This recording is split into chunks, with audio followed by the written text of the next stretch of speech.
ভারত সফর শেষে 10 দিন বিরতির পর মিরপুর শেরেবাংলা স্টেডিয়ামে শুরু হয়ে গেল বাংলাদেশ দলের শ্রীলঙ্কা সফরের প্রস্তুতি। পাকিস্তান সুপার লিগ পিসিএল খেলছেন সাকিব, তামিম ও মাহমুদুল্লাহ রিয়াদ। এই তিনজন ছাড়া অনুশীলনে ছিলেন দলের সবাই। বিগত কয়েকটি সফরে বাংলাদেশ ভালো খেলেও জয় পায়নি। কয়েকটি ম্যাচে জয়ের সুযোগ তৈরি করেছে মুশফিকরা, আর এটাকেই ইতিবাচক হিসেবে দেখছেন টাইগারদের fitness trainer.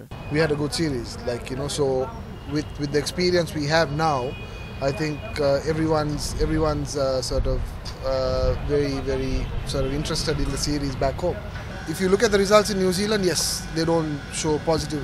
But if you look at the way we played the games, I mean, every game we were in a position where we could have created an upset.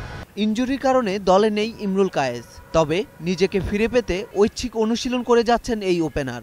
আর পুরোপুরি ফিট হতে পারলে দ্বিতীয় টেস্টেই দলের সুযোগ রয়েছে বলে জানান বিল্লা বায়ারন। Imrul is doing his rehab, he's doing his running, so we are doing his rehab things which are going on well. সফরে লঙ্কানদের সাথে 2টি টেস্ট, 3টি ওয়ানডে ও 2টি টি-20 খেলবে বাংলাদেশ। 7 মার্চ গলে প্রথম টেস্ট খেলতে নামবে সাকিব তামিমরা। পারভেজ খোকন, 21 টেলিভিশন।